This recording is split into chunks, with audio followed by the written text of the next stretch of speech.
Ladies and gentlemen, the following segment of the podcast is presented exclusively by my favorite college in America, Hillsdale College, which proudly refuses every penny of government funding to remain independent. Thank you for listening, and my sincere appreciation to Hillsdale for their sponsorship. It's all quiet in the underground bunker. Doors closed, locks bolted. But the Great One isn't just resting on his laurels. He's making sure your weekend is even better by giving you his best. This is the best of Mark Levin. I'll be interviewing President Trump for the Sunday show this Sunday on Fox for the full hour. Something we've had planned for some time, actually. So we will be talking for the full hour. I know Brother Hannity has talked to President Trump, and we'll be airing some very interesting parts of his interview the next few days. I have not interviewed President Trump yet, but as you know, my focus will be a little different than some of the others. Even though they're great interviews, don't get me wrong, it's just going to be a little different. Joe Tacopina is a good lawyer. He's been all over TV dealing with this Alvin Bragg. And the only guy really defending Alvin Bragg is John Leibowitz. Remember who that is, Mr. Producer? It's Jon Stewart. That's his real name. I guess he felt the need to change his name. He's a secularist. Most of them do. Joe Tacopina is on with Chuck Todd on Meet the Depressed. And I'll tell you what's interesting.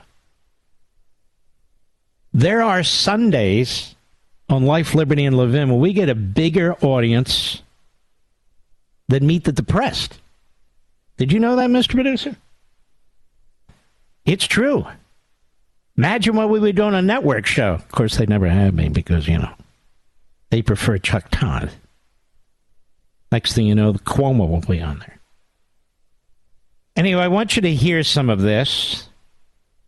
Really, to listen to Chuck Todd. What do you think of this guy? Cut 11, go. But what would he supposed to put in his personal ledger? Seriously, what would he put in his personal ledger? Payment for hush money to quiet an affair that I claim I never had, so my family doesn't get embarrassed. Is that what he should put in his ledger? There's nothing wrong with how about the truth? You want your ledger. You keep saying what should be in the ledger? Chuck. Should it be the truth? Chuck.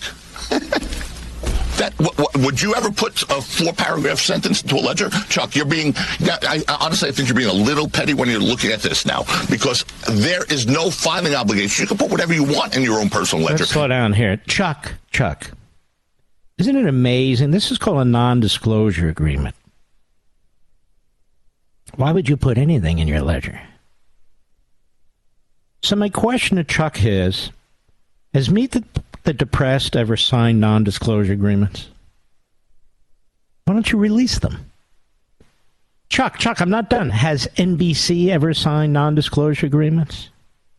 Now, Comcast owns NBC. Has Comcast ever signed non-disclosure agreements? Chuck, I'm talking to you. Are you awake? The answer is, of course they have. All of them have. The lawsuit brought by that kid whose name I can't remember, Mr. Producer, at the Jefferson Memorial. Remember when they got in his face and they smeared the kid and they brought it? Nicholas Sandmann. Whatever happened to that suit against the Washington Post? Well, there's a non-disclosure agreement. How about the suit against CNN? There's a non-disclosure agreement. Oh. Who knew? Well, what's in the non-disclosure agreement? Well, I don't know. Now, I would say this, Chuck Todd. We have 2 letters from 2018.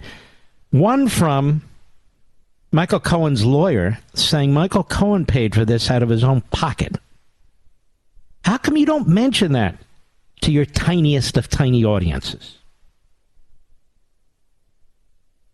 Why? How come you don't mention that Stormy Daniels herself, same time frame, 2018, sent a letter saying that she never had a relationship with Donald Trump of any kind at any time. Why don't you mention that? Or what did you put in his letter? How about the truth? Oh, Chuck, that's a good one. You're really good, Chuck. We've invited Chuck on here in the past multiple times, have we, Mr. Producer? He doesn't want to come on. Filet of Chuck. We can't have filet of Chuck. Go ahead. Obligation, that would be one thing. If he had taken campaign funds, that would be something else. Neither of these things happened here. So you have a situation where you're looking at either, was it a tax deduction? Yeah. And they pulled it out of the grand jury because they thought initially he was taking a deduction. He did not. And secondly, did he use campaign funds? If he did not, he used personal funds. And the test again is, would he have made that payment regardless of the campaign? And the answer to that question is Chuck Todd isn't even listening. This is so far over his head. Because what Tacopino is explaining is federal law. That's what he's explaining. I've known Joe Tacopina. Good Lord, how long is it now? 25 years? It's a good lawyer. It's a good litigator. 25 years, I'd say. And he's explaining to him how the rules work. Cut 12, go. Mr. Trump has described Alvin Bragg this week as a Soros-backed animal. He said he was doing the work of anarchists and the devil, called him a degenerate psychopath, and he called him a Soros racist in reverse, saying this is the Gestapo. As his lawyer, do you stand by those comments? Can I ask you something, Chuck, by the way? Have you ever listened to Joy Reid on your sister network, MSLSD? Have you ever heard the racism spewed out of her big mouth? Have you? Have you ever heard the Holocaust deniers on The View, Chuck? Have you? I'm just curious. How about Al Sharpton? You remember him, Chuck? He works for your network, too. And I don't know, Trump's been called Hitler and Mussolini. It's been called a lot of things. No. But you see, Alvin Bragg is a Soros guy. And Soros' conduct as a young teenager in Hungary, I believe it was disgusting during the Holocaust. You can look it up. Disgusting. He never gets an anal exam. Chuck Todd has never done a show on Soros. Chuck is very obsessed with Trump. Go ahead. So, Chuck, as his lawyer, I want to dissect this case because it's a case that shouldn't be brought and wouldn't be brought up for anyone other than Donald Trump. Let's be clear about that. Does anyone actually think, left, right, or in the middle, that anyone else will be prosecuted for making a civil settlement in a hush money case with personal funds? Of course not. No one's ever been prosecuted for that. You know, the closest we've come is John Edwards back in the day, where a donor paid $900,000 for his mistress and the child to be housed somewhere. That case was ultimately dismissed by Department of Justice after they couldn't get a conviction, and that was with the donor. The distinction here is so vast, and it's clear to anyone, whether you're on, again, if you're a supporter of Donald Trump or detract or don't like anything about Donald Trump, we should all be concerned as citizens in this country about the weaponization of a prosecutor's office, and that is what this is. And I swear to you, in my 32 years as both a prosecutor and a defense lawyer, I've never seen an abuse of discretion like this. Well, you say that. We don't know what the charges are yet. We have no idea what the charges are. But I go back to, is it? No, would you advise a client? Would you advise a client to personally attack a prosecutor like this? I mean, now this is amazing to me. To personally attack a prosecutor by calling the prosecutor names. Does anybody remember Ken Starr? What a wonderful human being. He was a dear friend of mine. He was the independent counsel during much of the Clinton administration. He was federal appellate judge. He was a chief of staff at the Department of Justice, a position I would later hold. Was the president of a college, was the dean of a law school. Do you remember the names that he was called, the threats made against him by the Clinton War Room? You remember the attacks by Stephanopoulos and Carvel and all these people day in and day out? Do you remember the brutality from the media, NBC, ABC, and CBS against Ken Starr? And even worse, how they hung out at his home every time he would leave his house and chase him down. Said the most vile things about him. Remember that? Alvin Bragg hasn't even come close to the kind of abuse that Ken Starr received from the likes of the Democrats, their surrogates in the media, NBC among them. Do you recommend it? Donald Trump is facing 4 grand juries. He's faced 5 altogether. He's been under criminal investigation before with no crimes. They have his federal tax returns.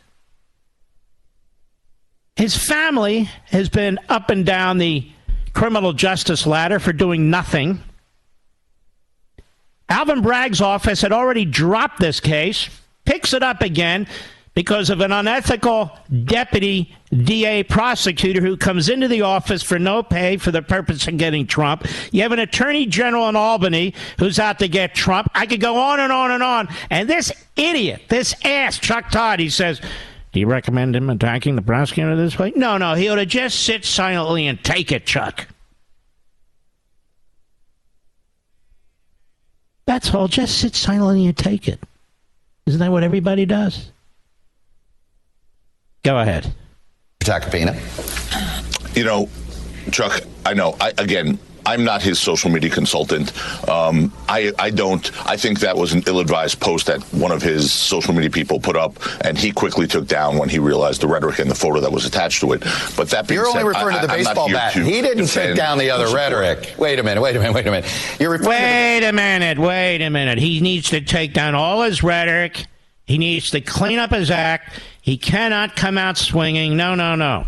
Just because people have said things about him, continue to say things about him, and want to stick him in prison, just because everybody virtually, except John Leibowitz, everybody has said that the case in Manhattan is a disgusting politicization of the criminal law process, he really shouldn't call names, you know. Really shouldn't go, wait, he didn't take down the names.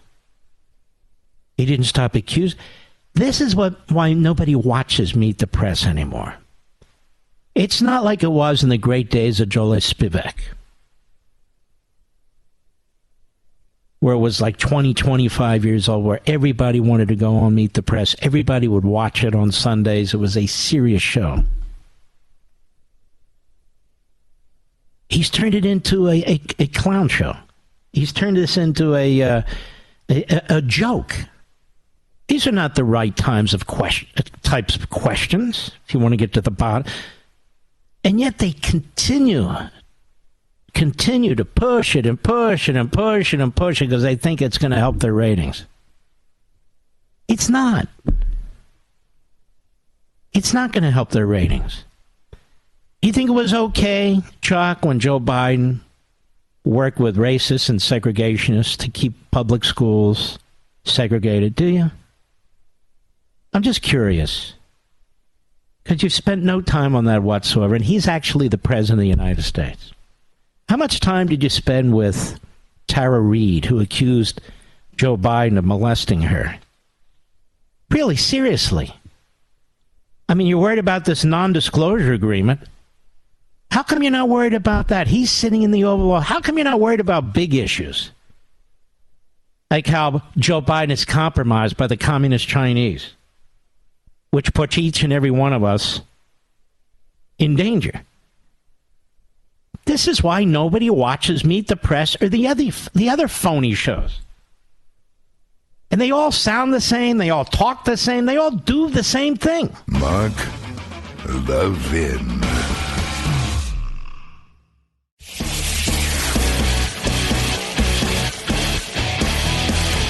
making your weekend even better. This is the best of Mark Levin. One of the things that happens in totalitarian regimes, whether it's communist or fascist or something in between, and I might add, one of the things that happens in this country with Democrats is they always talk about policies that will do X, Y, Z. Whether it's nationalizing health care, whether it's climate change, that in the future this will happen, in the future that will happen, in the future this will happen. Promises. It's a pretty good shtick. Gets them a lot of votes, a lot of support, and a lot of power. But the only way to actually know if what they're saying is to occur, Mr. Producer, is what? Is to get it done and then wait. And if it doesn't work, it doesn't work.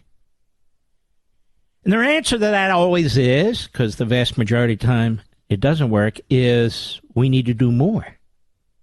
More government, more centralization, more redistribution, more rules, regulations, laws, more taxes, more interference in liberty. And so everybody should be on Medicare. Well, that'll destroy this. No, it won't, says Bernie Sanders. Joe Biden says we need to outlaw assault weapons. There's literally no definition for an assault weapon, because anything can be an assault weapon. Even a musket can be an assault weapon. Even a stapler can be an assault weapon. An automobile can be an assault weapon. There's really no definition. So the Democrats have succeeded in controlling, once again, as we talk about here, the language. What law exactly would we pass? And I've been saying this for 21 years on the radio. What law exactly would we pass to prevent what just took place in Nashville? What law? I noticed some backbenchers have picked up this point. It's a smart point. They ought to repeat it. What law would have prevented this? No law would have prevented this. In 1994, Joe Biden likes to talk about how he passed the federal assault weapon ban. That was the name given to it. It was actually the brainchild of Dianne Feinstein. In 1994, he was a co-sponsor. And they took a bunch of weapons. They called them assault weapons. Semi-automatic weapons is what they are. But nonetheless, some of them look like military weapons. A whole list of them. And the Congress passed it, and Bill Clinton signed it. Joe Biden goes around saying, and it worked. And the study he cites, I actually looked into this today, is one that was touted by Mother Jones, a radical left-wing magazine, with radical left-wing ideologues. The RAND Corporation would later do a study. They're a very highly respected research organization. They said it had no effect. The Department of Justice conducted its own investigation, and it said no effect to minimal effect. There were other studies that were done that found the same thing. So they cherry-picked their studies, and they tell you that had this enormous effect. Problem is, it didn't. What was happening is when they banned all these weapons on List A, Mr. Producer, people used weapons on List B that weren't banned. That weren't banned. So that's just not an answer to this. So if we want to protect our children, it didn't protect them after 1994, and when that law lapsed 10 years later, my recollection, it was a 10-year law with a lapse. It didn't protect them then. Now, Joe Biden's there in North Carolina, and he knows nothing about weapons or bullets. He knows nothing about security. And he says in part this, cut 3, go. Overwhelmingly, a majority of gun owners agree we have to do something. But I agree we have to do something. The question is, what are we agreeing that needs to be done? Go ahead. Gun owners agree. There's a moral price to pay for inaction. Last year, we came together to pass the most significant gun safety legislation in 30 years. Well, why didn't it stop this mass murder, if it was that significant? Go ahead. We got it done. And don't tell me we can't do more together. So I again call on Congress to pass the assault weapons ban. So you see, pass the assault weapon. We just passed some kind of gun control, right? But now we need to pass the assault weapons ban. And what are assault weapons? We don't know. Semi-automatic weapons? You can't buy automatic weapons. That's been outlawed for over half a century. That said, if you can go to the Treasury Department and try and get one, but it's very, very unlikely. So people aren't running around with machine guns and that sort of thing when they talk about, military weapons. Most people don't have military weapons. Go ahead. It should not be a partisan issue. It's a common sense issue. What is a common sense issue? That the White House should be protected, that Congress should be protected, that every federal building should be protected, every state building should be protected, but our schools shouldn't be protected? Just think about this. Think about this. Go ahead. Why do I keep saying this if it's not happening? Because I want you to know who isn't doing it, who isn't helping, to put pressure on them. You know, I know you see on television, it's not just merely the weapon in terms of that it's semi-automatic in effect, but the velocity with which it comes out of that muzzle. What it does when it hits the body. Most bullets would go just straight through and out, leaving little, but it blows up once it's inside your body. All right. Hold on a second. There are different kinds of bullets. There are bullets that just go through the body, and there are bullets that expand as they go through the body. We call them hollow point bullets. And you might say, well, that's horrific, those of you who don't understand. Do you know why police officers use mostly hollow point bullets? Not simply because they're deadly. They do not want a bullet to pass through one person and hit another person. That's one of the main reasons hollow point bullets were developed in the first place. Because you can hit the target, but you might also hit other people.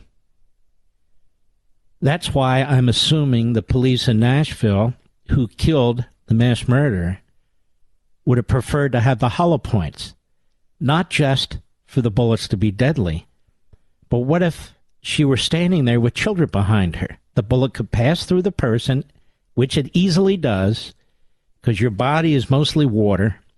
The bullet could pass through the person and into 1, 2, 3 little kids. He has no idea what he's talking about. None. He's got shotguns. Great. He never has any idea what he's talking about. So we ban all these weapons.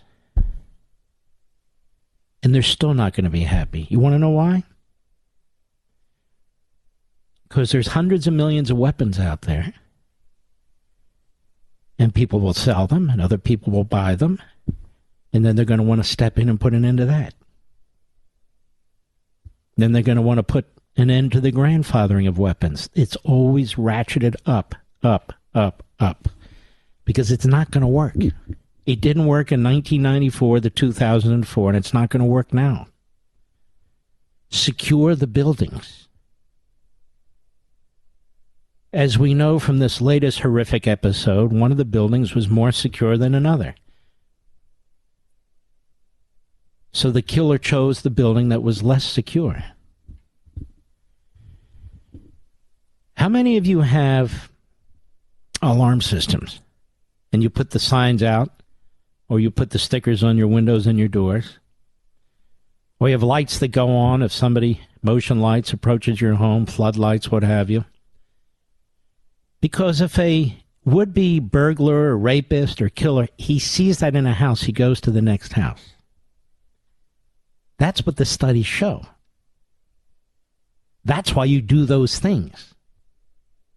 Or you leave a light on the house or several when you're not around, or radio or TV. Same thing.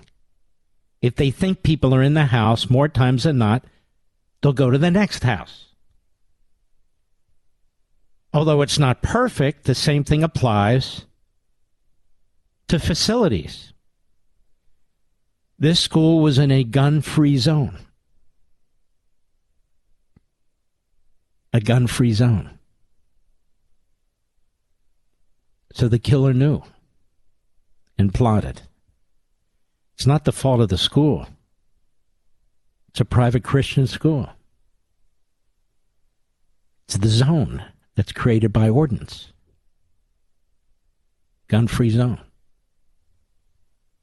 Except for the killer. She had guns. Anyway, I hope you better understand now why bullets are different. And then finally, David Roush, Tennessee Bureau of Investigation, is at press conference. Cut 6, go. Again, I want to echo what Chief has said in reference to the great support and the great teamwork that has been taking place here, and as well as sending our heartfelt prayers to the families, to this community of these victims. Now, I know there'll be people who want to criticize us for prayers, but that's the way we do that in the South, right? We believe in prayer, and we believe in the power of prayer, and so our prayers go out to these families. Amen to that. And may God look over these children and those 3 adults and their suffering families. Then John Pierre on the Morning Joe today. This is just appalling. MSNBC, NBC, Comcast, that whole lineup is just a disgusting disgrace. Cut 7, go. Here's the thing, what I will say to Republicans in Congress is, what are you going to say to these parents? You see, it's the fault of the Republicans. This is the way totalitarian propaganda works. If they just would have done what we told them needs to be done, if they would just do what we want them to do, those children would be alive today. Really? And how about all the children and others who've been murdered from illegal aliens coming across the border on your watch? And raped and molested, and the children sold into sex slavery. Is that on you? Jean-Pierre? Is that on Biden? How about all the fentanyl that's come over the border and slaughtered, give or take, 100,000 Americans, most of them young people? Is that on you? Yeah, that is on you. For not following the law. But the idea that congressional Republicans are to blame every time somebody is murdered because they won't pass a law that the Democrats insist on, of the sort that they passed 30 years ago and didn't work. You should despise these people for how they conduct themselves and how exploitive they are. Because God knows I do.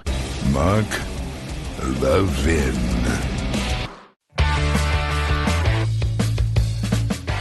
You're listening to the best of Mark Levin. You know, it's a sad day. It's been a sad couple of days, given what's taken place and all. But we can't be totally glum, can we? Chin up. Smile. Alejandro Mayorkas is the Secretary of the Department of Homeland Security. He was the Deputy Secretary under Obama. He's the Secretary under Biden. You can see the ancestral relationship, or even the incestuous relationship. between Biden and Obama and their staffs. Staff infection, if you ask me. So all the radical commies that were in the Obama administration have gotten bigger jobs in the Biden administration. They're running circles around this nut. But there was a hearing today, and Ted Cruz, boy, when he's on his game, there's nobody as good. There just isn't. So I thought you'd enjoy this. You ready? Cut 16, go. Is there a crisis at our southern border? Senator, there is a very significant... That's a yes or no question. There's a very significant... Is there a crisis? Senator, there's a very significant challenge... I think your microphone is not on. There is a very significant challenge that we are facing. Yes or no, is there a border. Crisis? I believe I've addressed that question. So you're refusing to answer? Senator, there is a very significant challenge, and will you answer if there's a crisis? Therefore, we are dedicating the resources... Okay, so you're refusing to answer. Well, Secretary Mayorkas, I'll tell you someone who is willing to answer, which is your and President Biden's chief of the Border Patrol in a sworn deposition in July of 2022 when asked, would you agree, Chief Ortiz, that the southern border is currently in crisis? Answer, yes. Notice none of those wiggle words, none of that equivocation. One word, one syllable, yes. Are you willing to speak with the same clarity as Chief Ortiz? Is there a crisis at our southern border, yes or no? Senator, I'm very proud to work alongside... So you refuse to answer. God, these guys are unbelievable, aren't they? Look, Senator, I'm a work alongside Senator. But there's more. Cut 17, go. How many migrants died in 2022? At our approaching our southern border? Yes. Precisely why we are seeking to exclude the smuggling. Do you know the answer? Do you know how many died? I do not. You do not. Of course you don't. I know how many died. 853. That is 853. And by the way, here are the numbers that have died every year. You go back to 1998, you see it's consistently between 300 and 400, 300, 400, 300, 400. Suddenly, 2021, what happens? You get in office, and that red line are dead bodies. I've been on the Rio Grande, and I've seen dead bodies floating there who've drowned because of your refusal to do your job. You don't even know how many have died. What do you say to the Texas farmers and ranchers who find pregnant ladies dead on their property, who find toddlers dead on their property? What do you say to them? I say that is why precisely we are taking it to the smuggling organizations. But you are not. That is simply not true. Number two, it is let me read from the Wall Street Journal. The Wall Street Journal 2 weeks ago ran an article entitled, "It's like a graveyard. Record numbers of migrants are dying at the border." The story begins with this chilling line, quote, Eagle Pass, Texas. Local officials keep a refrigerated truck to hold the bodies of migrants who drown in the currents of the Rio Grande while trying to cross the border into the U.S. Mr. Chairman, I ask unanimous consent that this article be entered into the record. You take any responsibility for that, Biden? Because you are responsible for this, Biden. Talk about gun control. He talks about Nashville. All these people dying on the southern border, suffering, being abused and raped and sold into sex slavery, the drug cartels, the drugs coming across. It is chaos. It is anarchy on the southern border. Anarchy. And it reaches into all of our cities and all of our states. And you've got this mannequin sitting there. They just wind him up. Well, Brandon Judd is the president for the National Border Patrol Council. And he was at the hearing today. And here's what he said in response to Representative Eli Crane on the House side. Go. Can you briefly describe some of the most detrimental policy changes that current administration has put into place? When you look at the main magnet that draws people to cross our borders illegally is whether or not they're going to be released into the United States. Right now, nearly everybody that crosses the border illegally, if they're not expelled under Title 42, which is only about 30% right now, then they're released into the United States. That's the main magnet that drives people. And he has put that, if you will, he's put that on steroids. Yeah. Does it bother you on a personal level to see these changes made? It does, because I know that we can't properly protect the American people with these policies. Yeah, one of the things that was covered earlier, sir, was the attrition rate in the Border Patrol. In your professional in longstanding position in the Border Patrol. Do you think that has anything to do with Border Patrol agents feeling like it doesn't even matter what they do? It does. I speak with agents on a regular basis that are leaving the agency because they know that they can't do the job that they wanted to do. More Brandon Judd, president for the National Border Patrol Council, at this hearing with Dan Bishop. Representative Bishop, go. So I fully agree that we need to not rob resources from a particular place in the border to go elsewhere. But then the ranking member's opening statement suggested that the issue is Republicans won't support enough resources. But it seems to me that is, in general, with respect to the open borders policy the Biden administration has pursued, the way they've converted everything into processing people into the country faster, if we apply more resources in general, we're just going to process people into the country faster. And it's not going to secure the border or make it more orderly. What do you say about that? No, that's absolutely correct. And when you look at what he's proposed, 300 new agents, that's a drop in the bucket, especially when we're losing agents at a 6.8% attrition rate right now. Again, it's just absolutely unsustainable. We cannot send agents from the northern border to the southwest border and expect to keep control of the northern border. And this is what Biden does. Takes oil out of the Strategic Petroleum Reserve. That's for emergencies, mostly for the military if we go to war, and drains it. Has no intention of replenishing it. Takes the funds out of the Highway Trust Fund. The Highway Trust Fund is now broke. There's nothing in it. Uses up what oil and gas that he permits to be developed and pumped and refined. Don't worry, in 10 years we won't need any of it, he says. Like he knows. He knows nothing, this guy. He's a know-nothing. And here we are on the border, which he controls 100% in terms of the ability to do something about it. And he won't do anything about it. When they say the Republicans won't support resources to secure the border, what Biden is proposing is a few hundred more people to process the paperwork for people to come into the country. Not armed Border Patrol. And there's nothing in there for the wall. It's not even a joke. It's pathetic. And this is why I want you to know this. Because it affects every corner of this country. Now, for the first time ever, the northern border is being used for illegal immigrants to come into the country. New England is begging for security on the northern border. New England!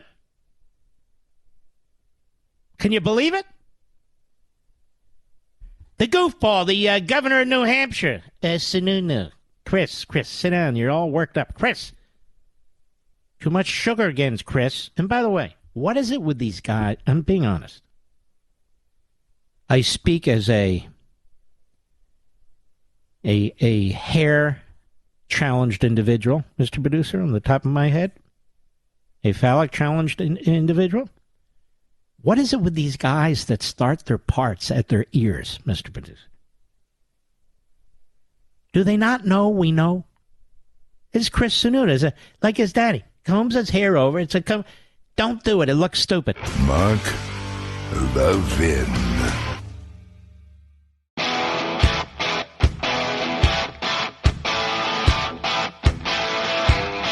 The Great One makes your weekend even better. This is the best of Mark Levin. The media is still full of the gun control advocates. They think they know what they're talking about. They get louder and more obnoxious. They think they are superior morally. They're self-righteous. They're really disgusting. Let me give you one basic fact. I looked this up, as I look up so many things before I come on this program. From the Pew Research Center, pewresearch.org, this came out in September 2021, the latest data on guns and gun deaths in 2020. So let's take a look at this. I'm going to start with one figure. that I think kind of puts the end to the argument about, we're going to have a new federal assault weapons ban, and that'll fix everything. In 2020, writes Pew, handguns were involved in 59% of the 13,620 U.S. gun murders and non-negligent manslaughters for which data is available, according to the FBI. They keep talking about assault weapons, particularly these AR-15s. Rifles, the category that includes guns sometimes referred to as assault weapons, were involved in 3%. 3% of firearm murders. Gunshots, 1%. The remainder of gun homicides and non-negligent manslaughters, 36% involved other kinds of firearms or other classified as type not stated. So for the types that are stated, rifles were involved in 3%. Quote-unquote assault weapons.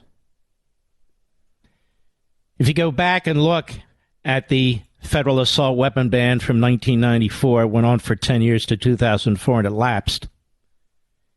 You'll see the same results. It had virtually no impact on murders.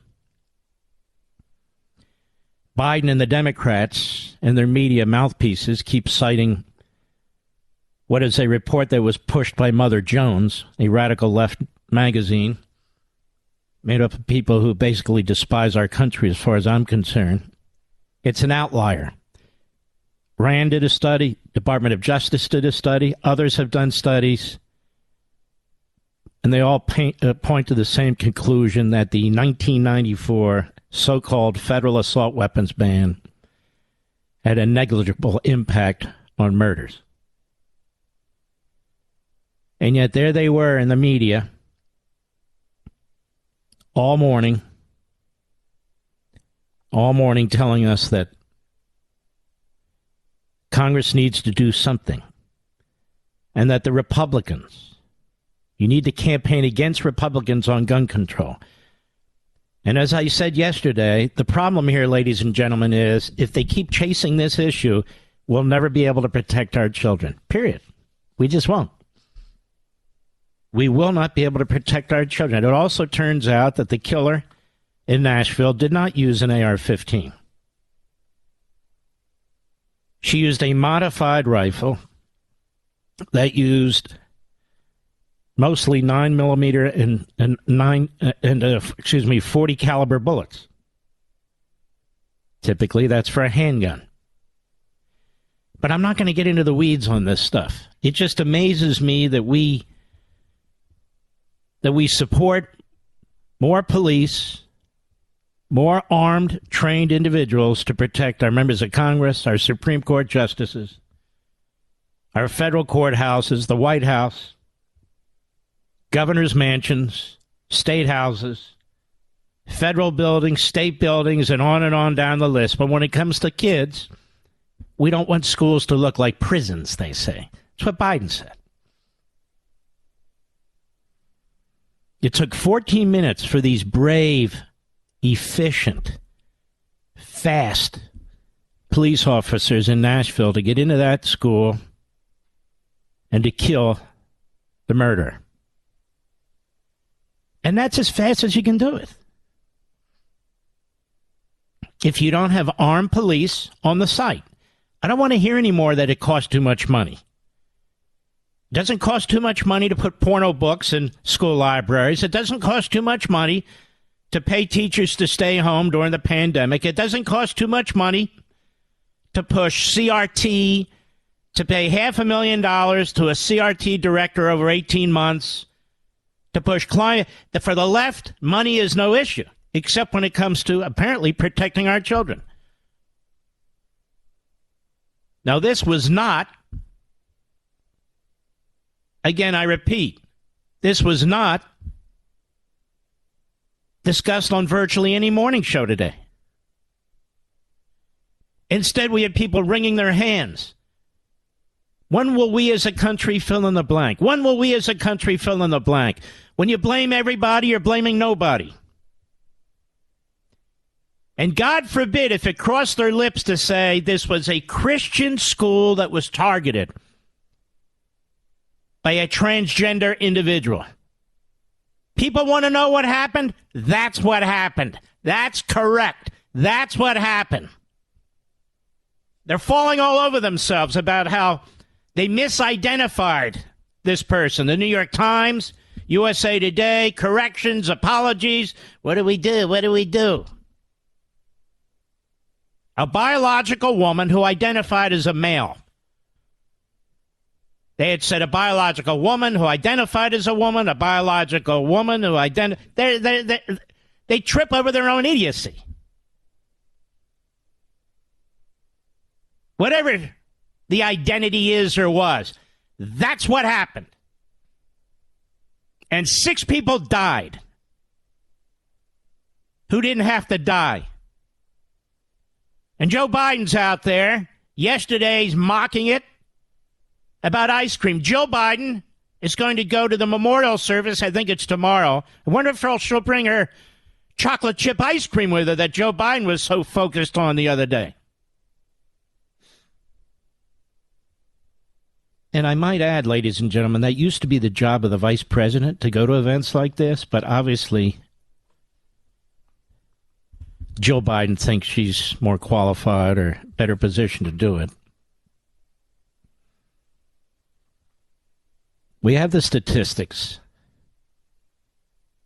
but the left doesn't really believe, ladies and gentlemen, in science and knowledge and data.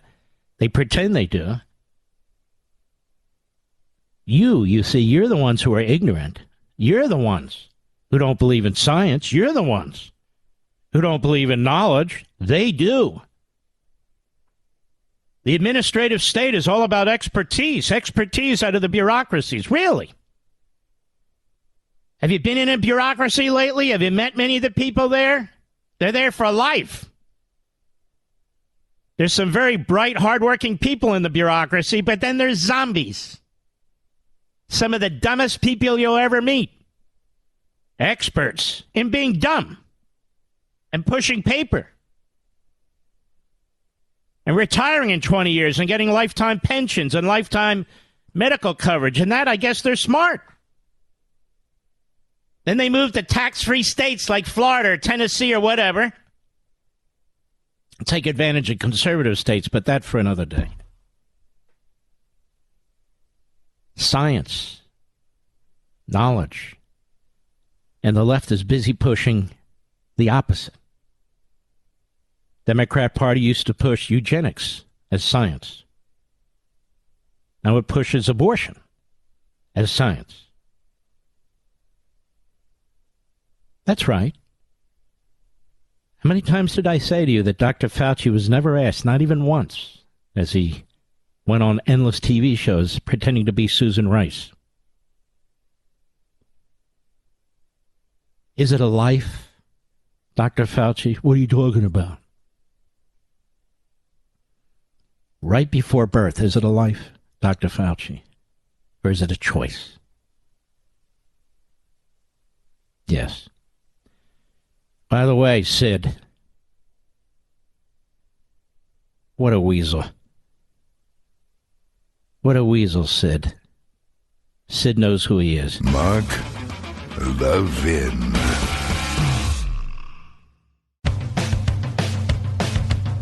We're giving you nothing but the best of Mark Levin. Well, obviously I wasn't here yesterday. I did call in. My man Ben Ferguson was here. He's terrific. Out of Memphis. I'll tell you where I was and what I was doing. I was at Mar-a-Lago for almost the entire afternoon. I spent 2 hours interviewing President Trump for Life, Liberty, and Levin. 2 episodes. And it really was a fantastic interview, not because of me, because of him.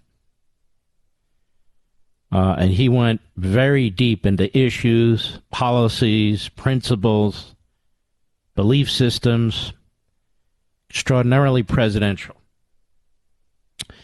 Because he has a fantastic new book coming out, Letters to Trump. And what's fantastic about it is you won't believe what some people wrote to him. And there's scores of letters in there over the course of his lifetime. And he and we used the letters as a jumping off point to discuss these individuals and news. Alec Baldwin, Sean Connery, Richard Nixon, the Queen of England, Barack Obama, and on and on and on. And he's a very kind man. He was a very nice man. He gave us all his time. And you know, I do interviews a little differently on Fox, as most. And I actually let him speak because I believe you can learn a lot if you shut your mouth and you listen. Otherwise, why have a guest? When it was over, he said, I want you to come to dinner. I said, all right. We're having a wonderful event here. He said, really, two great musicians, and they were great.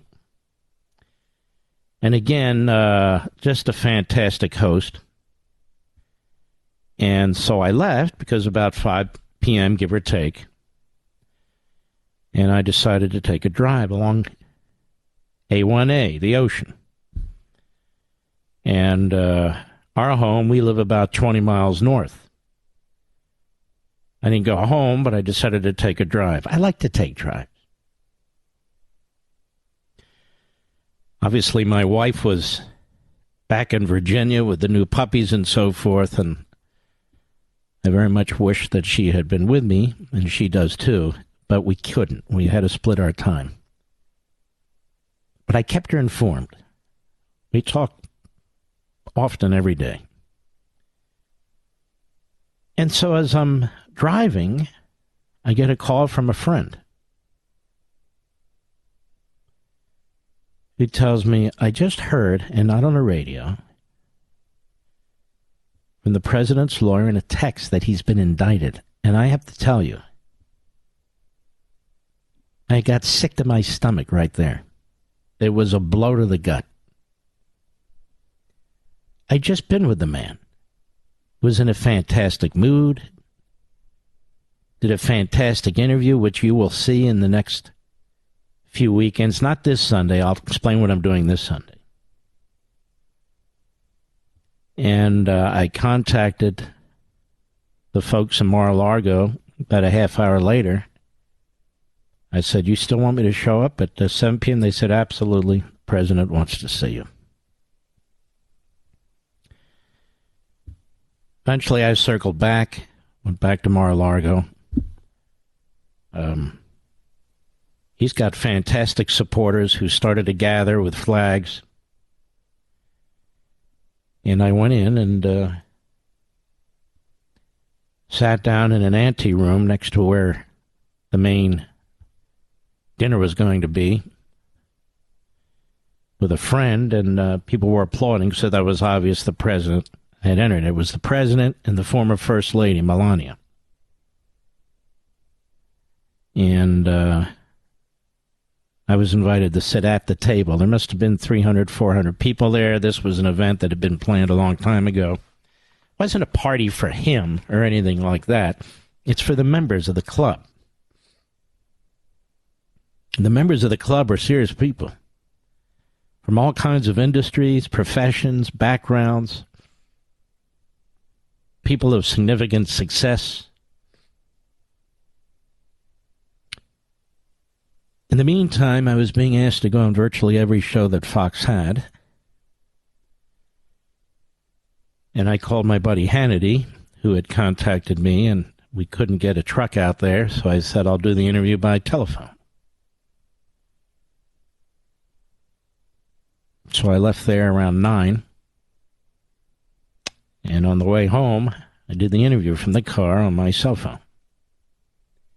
That interview is posted on Mark Levin Show, Twitter, Getter, Parler, and True Social, and all over the world, I guess,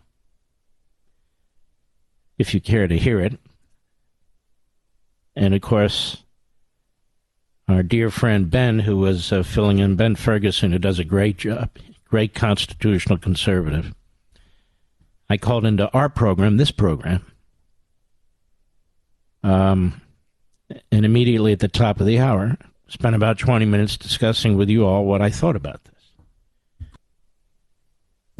That's the long and the short of it. Now, this Sunday, on Life, Liberty, and Levin, it'll be one of those occasions which is fairly unique, if not rare, where I do the entire hour by myself.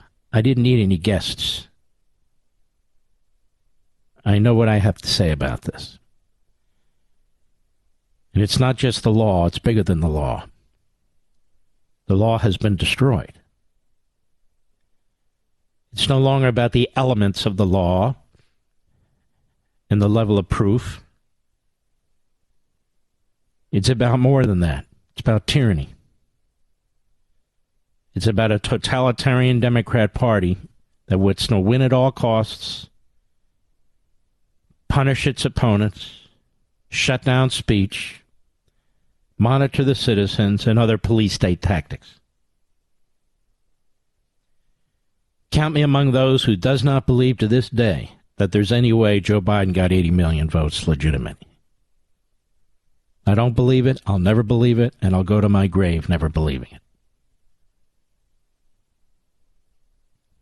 Massive, massive turnouts for Joe Biden, I never saw it.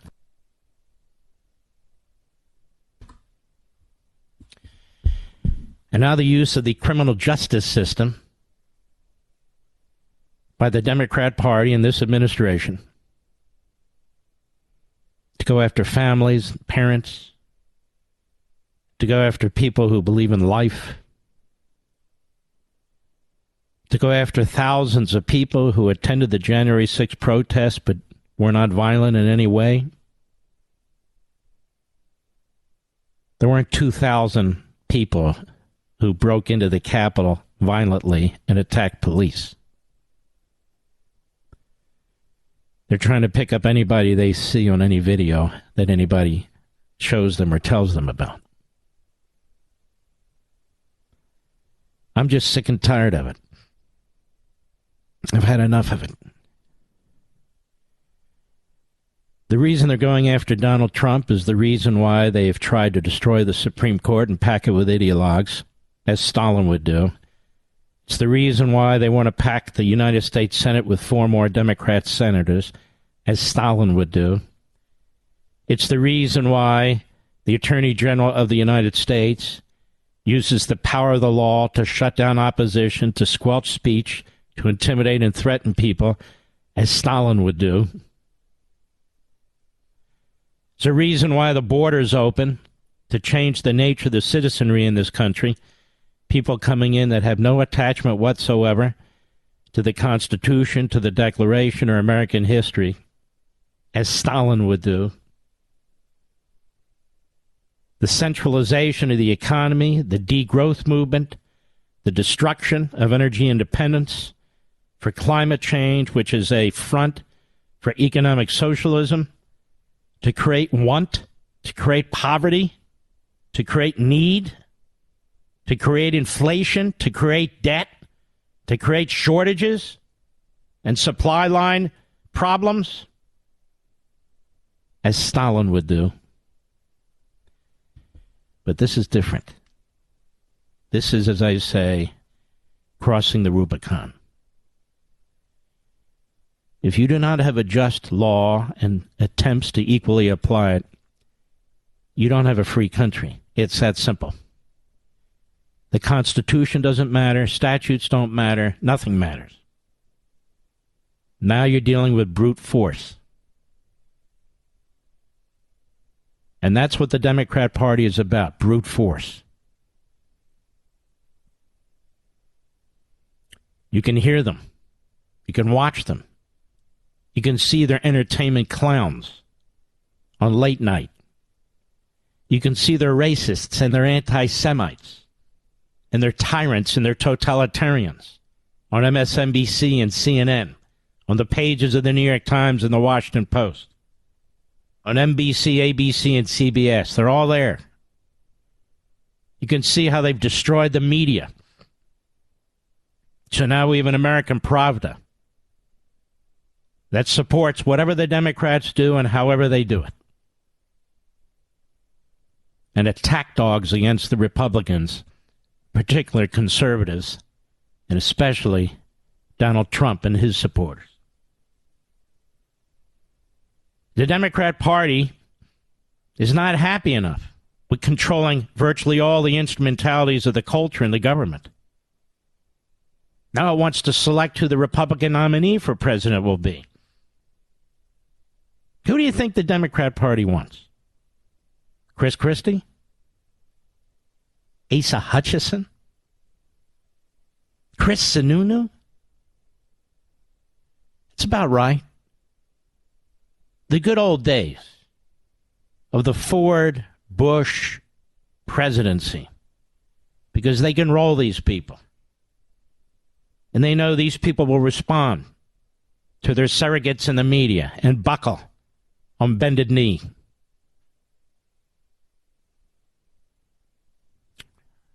Once in a generation, or maybe once in several generations, somebody or a couple people come along who are truly unique. Individuals who are presented to us. We don't know why, we don't know how. Maybe God does it. But they're presented to us to help us, to help save the country and the republic, our Constitution and our liberties. When the elitists and the mob get together to smother us. Donald Trump is a unique figure, and he will be a unique figure in history.